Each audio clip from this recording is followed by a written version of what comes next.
Wagwan, ladies and gentlemen. Today I'm in a better mood, as you can see. Did some reevaluation, self-evaluation, and I'm not gonna lie, I'm just in a better mentality, better attitude today than I have ever been. With that being said, I hope everyone's doing good. I hope everyone's feeling doing well, doing okay. And today I don't really have anything specific I'd like to talk about. In fact, I was not even going to record today. I was planning on just going gym, home, But today, for some reason, I just felt like I should turn the camera. Like, it was a random spur of the moment, like, just turn the camera on. And I did, and I don't know what to say. I do know one thing, and one thing that I'm really, really, really proud of, in a way. Today was the first day I woke up, didn't touch my phone, didn't touch my vape, didn't touch anything, and got straight to prayer, which is my form of meditation. I think everyone should have a meditative practice. I think it's necessary in this day and age to have some. I think that the necessary thing for one's stability in our current age is spiritual practices, such as meditation, confessions, like talking, but in a confessional manner. Like, how do I explain this? Talking about the things that lessen your ego, talking about the things that you are ashamed of, things that make you anxious, things that make you weak and undesirable and vulnerable. Vulnerability, there we go. That's the word I'm looking for. Confessions allow yourself to be vulnerable in a sense that unites you with someone else, unites you with God, and essentially lessen your self-obsession, your egotism, there you go. Which is that self-obsession, egotism. That's why you need like these spiritual practices, some type of meditation, some type of thing that you constantly focus on. For me, it's God. I'm constantly, my entire life, I'm trying to direct it and focus it towards God. And then a confession. You need to talk about the stuff that you don't want to talk about towards someone. And then the third thing that is spiritual is a work. You need to do a spiritual job. You need to employ yourself in a spiritual sense. A lot of us are missing this, and a lot of us are missing the true value of life. We think the value of life is becoming rich, becoming successful, having the most ideal relationship, having the most ideal marriage, having the most ideal kids, having the most successful kids, having everything, basically. A lot of us, especially in this Western world, are obsessed with the things we should not be obsessed about. Sometimes I miss when I went to Ethiopia. Because when I went to Ethiopia, it's not only I witnessed the true ascetic life, it's not only I witnessed how life should be in a spiritual sense, but it's the entire country is like that. I'm talking about Ethiopia 12 years ago, not the current state of Ethiopia. And I went to a lot of spiritual areas when I was in Ethiopia. I went to Bahar Dar, I went to Lalibela. These are like if you had energy, if you have crystals that can take up energy, if you go to these areas, bro, it would like be so, I don't know shit about crystals. I'm not into that new ageism, but it will be so powerful that the crystal will break. That's what I'm gonna say. And you can feel it in your body, in your soul, in your mind, and it's beautiful. And it's beautiful. It was especially beautiful to me because my father, my mother, when they were there, they treated it like it was a normal thing, you know what I mean? Like, but for me, I was in awe, I was in shock. I felt like this part of my life has been stripped from me because because I grew up in the Western world. And I missed all of the meaning of life. I missed all of the purpose of life. And sure, I tasted it for a little bit, but when I got back home, back to the Western world, I instantly adopted the things that I'm used to. But yes, I think there are three things, and I didn't really talk about much the third thing, but there are three things for one to cultivate a eudaimonious, a virtuous, a happy, a good life. And it's simple. It's not difficult, but it's not beneficial. It's effort inducing. You got to keep going at it. You got to keep trying. And most of the time, the result is no results. But the three things you must do: find something to focus and hone yourself on. A lot of the time, it is an organized religion. I know there's a lot of backlash to organized religion. I know there is. But you have to understand, these organized religions, these organized spiritual practices are cultivated and preserved for the benefit, or the intention is for the benefit of others. So yes, you go to a church and there are hypocrites. There are people who are not embodying the love that they should love. And you are confused why. Like I said, there's three spiritual practices. There's three things we must do to have a happy life. And part of that is that confession, right? You must see people for who they are, even if it's a hypocrite. Who goes to a hospital and then say, oh, why are there so many sick and injured people here? The hospital should have healed and healthy people. No, I will never go to a hospital and say something like that. So why do people go to a mosque, go to a synagogue, go to a church, go to anything, and assume that there is some way that they should be? No, if you go to a church and you see liars and hypocrites and sinners, that's exactly where you're supposed to be, because you are also a hypocrite, a liar, a sinner, someone suffering with egotism, someone suffering with God knows. And this is probably the work that I'm talking about. Spiritual work, in a sense, the employment of being more spiritually inclined is simply rejecting everything you believe, rejecting everything that you think, rejecting everything that you think should be. Let me confess a little bit myself so you guys can understand me a little bit. You guys can see my vulnerability, especially regarding religion. I was atheist. I was atheist perhaps my whole life. No, I wouldn't say that. I was probably a true Christian when I was a kid and I got baptized and whatnot, and I took part of the communion consistently over and over and over again. Back then, perhaps I was truly a Christian because I was truly ignorant. But once I became self-aware around 12, 13, I become rebellious. I became hateful. I became bitter, and I saw these practices not as a way to liberate through the preservation of the soul, but rather to liberate through the preservation of the ego. And it was around this age that I started doing things I should not have done. I think it was around that age that I became addicted to pornography.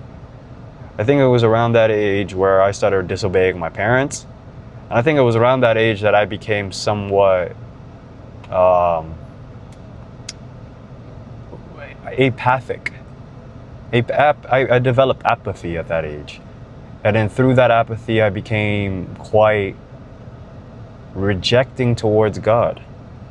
And it wasn't until life, God, everything, the universe humiliated me and made me suffer to the point where I wanted to take my own life that I started to reverse everything that I've done. From the age of 22, from the age of 13 to 22, I'll easily say was the most wasteful point of my life. Because all I was concerned about was self, my identity, my egotism, my ability to pleasure myself in both a abusive, like self-abusive manner and in a manner that abuses others as well. I didn't really care how others felt. I didn't really care how others saw me. I didn't really care about anything other than myself. That was the only thing I only cared about.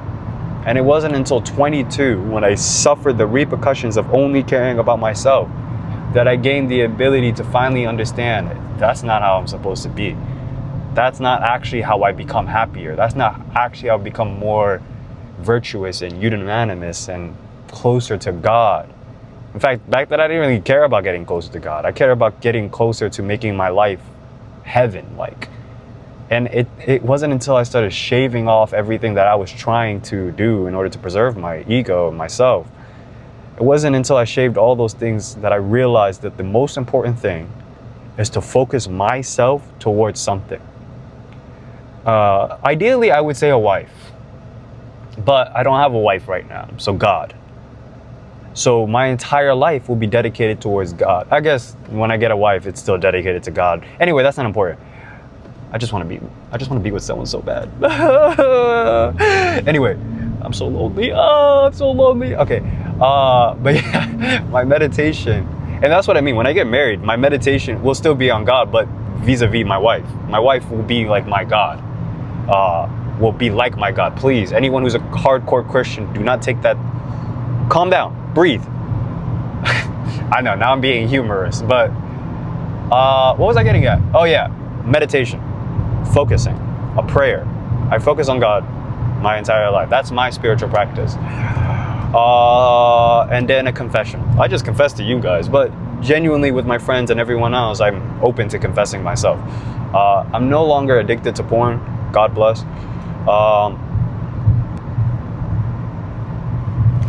But I'm still addicted to vaping. Not as much now. I'm switching vaping to cigarettes, which is also bad. And I'm still addicted to smoking weed. I'm confessing these things because this is the most vulnerable thing about me and the most shameful thing about me. And sometimes it's hard to even look at myself in the mirror because of my history, my past, and who I am. But I'm slowly trying to change that. I'm slowly trying to lessen the reign that my ego has on me and give it towards something like God.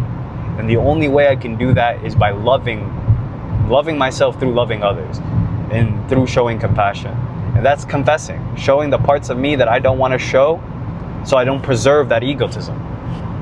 Because egotism will say, if you show people this, they will hate you, they will disgust you. Now that you made it in this video, that you show people in this video, everyone who watches this video is going to be disgusted, and no. They're going to have a deeper love for me because they're like, oh, he's not perfect. He's not trying to act perfect. He's not trying to be perfect. He is willing to accept his flaws and demonstrate his flaws so that we can have a greater acceptance, to, not towards me, but towards one another. That's the whole point. And what's my work? Making these videos, making these public videos where I talk about my meditation, talk about my sins, talk about my errors, talk about the flaws in my way. And by doing these three things consistently and joyously and humbly, will I be happy? I genuinely believe it. I'm not going to be happy if these videos blow up. I'm happy just simply making them. Truly, just being able to like lessen myself by talking into a void. I mean, that's how I treat these videos. I'm talking to God. I'm talking to a void. I'm talking to the people of God. We're all in his image. So I'm talking to everyone. And that's kind of what last video was about. I'm talking to everyone who's willing to listen. Everyone who's willing to listen. Because I'm also willing to, this is like, I want to build a community. Ultimately, through YouTube, well, YouTube is the best way to build a community. Ultimately, I want to build a community that is not, it's inclusive by being inclusive. Not because, like, I know there's a lot of inclusive people trying to be inclusive these days and trying to do things to involve others. But this channel is simply going to be a channel that involves all people and all people alike into being involved with all people. Let's call it like a digital village, a digital community. Yeah, a digital village. And with that, we can get closer. We can understand one another. We can understand one another's for our faults, for our sins, for our ways that we suck. People who struggle with things, I struggle with things. I can, when I get rid of my addictions, maybe when I stop smoking, basically these two things, maybe then I can help other people quit their smoking habits or quit the habits that they're struggling with, or quick the egotism that they're struggling with. There's a lot of things. It's through this like innocent thinking, these innocent three things that I'm talking about, that I'm able to converse with people with the problems that they would never converse with others, because I don't hold them to contempt. I don't hold them to shame. I don't hold them to judgment. And it's because of that, they feel comfortable to talk. That's how we all should be to one another. I shouldn't tell people that I am something and then be condemned to death at that point because of it. I should tell people I am something and I'm struggling with something, therefore help me. And people should come to me saying I'm struggling with something and I need help. That's the whole nexus, that's the whole purpose of life. Well, at least the purpose of a spiritual life. If your life is just to be happy and pleasurable, then go ahead. Do all the things that you will think you need to do in order to obtain that. But I promise you're going to be feeling empty at the end of the day, because I thought like that too. And now I no longer do. Not even that I no longer do. I no longer have to. Back then I felt like I had to because I was judged by fear. I was judged by egotism. I was judged by pride. I was judged by all these things. And because of that, I'm still suffering from that. I'm still suffering from the repercussions of that. Because only now am I trying to change that. 22 years too late, and now I'm 23. Only 1 year or 1 year and a half have I actually been trying to change that. And I'll be honest, this 1 year and a half, although I've lost a lot of things, although I suffered a lot of things, although I felt a lot of pain through losing these things and becoming a different person, I'll tell you one thing. I wouldn't have it any other way. I wouldn't have it any other way. I wouldn't have it any other way. I know at the end of the day, there's so many people in my life that will say I'm a failure. I'm this, I'm that, I'm trash, I'm garbage. I shouldn't even exist. I should be dead. Blase, blah, de. There's so many people in my life that will probably say that. Guess what? I never trusted them to begin with, so why should I trust them now? Those people who are willing to throw me into contempt, judgment, and shame, into prison almost, they were always willing to throw me into prison. So why should I now place value in what they think or say? That's how everyone should live. You should find people you trust. You should find people who will love you unconditionally and who will not throw you into contempt, even if you are doing something shameful. Now, when I say this, I don't mean that throw away tough love. No, tough love is necessary. But if someone's just shaming you just to shame you, if someone's just shaming you out of a pride, egotism way, you don't have to listen to them. If someone's shaming you because they care about your greater good, then you should listen to them. Because the things that you do are shameful. There's nothing to take away from that. But you should never become embodiment or imprisoned by that shame, by that contempt, by that judgment. In fact, most of the time, if it's truly from a place of love, you will never feel contempt. You will never feel shame. You will never feel judgment. Or if you do feel it, you only experience it for the moment. You will never carry it, and you will never become imprisoned by it. Okay, I love you guys. Take care. Please keep watching. Please comment what you feel, what you think, etc., etc. I need to take my car for an oil change, but I went home instead. Jeez. Okay, I'm gonna do it tomorrow. I know, I'm a lazy bastard. Ugh, how shameful of me. I'm driving, oh my God, 300 miles over my, tomorrow I can't even go to the gym. That's gonna be my binding vow. I can't even go to the gym until I get an oil change. All right, love you, bye.